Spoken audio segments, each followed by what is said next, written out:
ഉണ്ണിച്ചേട്ടാ, ഉണ്ണിച്ചേട്ടൻ എങ്ങനത്തെ പാട്ടുകളായിരുന്നു കേട്ടോണ്ടിരുന്നത്? ചേട്ടൻ രാക്ഷസി പോലത്തെ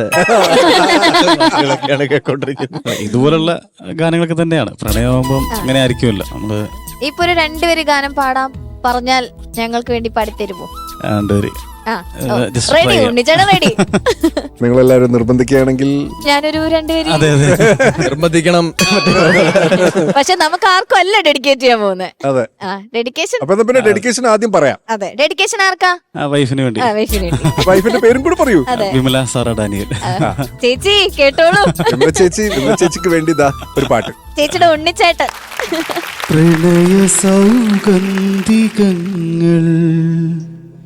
ഇതൾ വിരിഞ്ഞ കാലം, ഹൃദയ സങ്കീർത്തനങ്ങൾ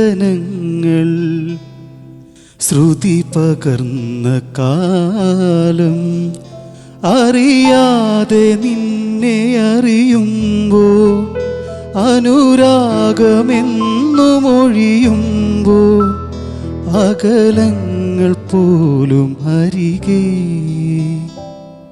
പ്രണയ സൗഗന്ധികങ്ങൾ ഇതൾ വിരിഞ്ഞ കാലം. Super super super. ഉണ്ണിച്ചേട്ടാ, താങ്ക് യു. സത്യം പറ, ഇത് പാടിയല്ലേ ലാസ്റ്റ് അത്രയും വർഷം കഴിഞ്ഞപ്പോ വീഴ്ത്തിയത്? സത്യം പറ. ഇതൊന്നുമില്ല. Super super ഉണ്ണിച്ചേട്ടാ.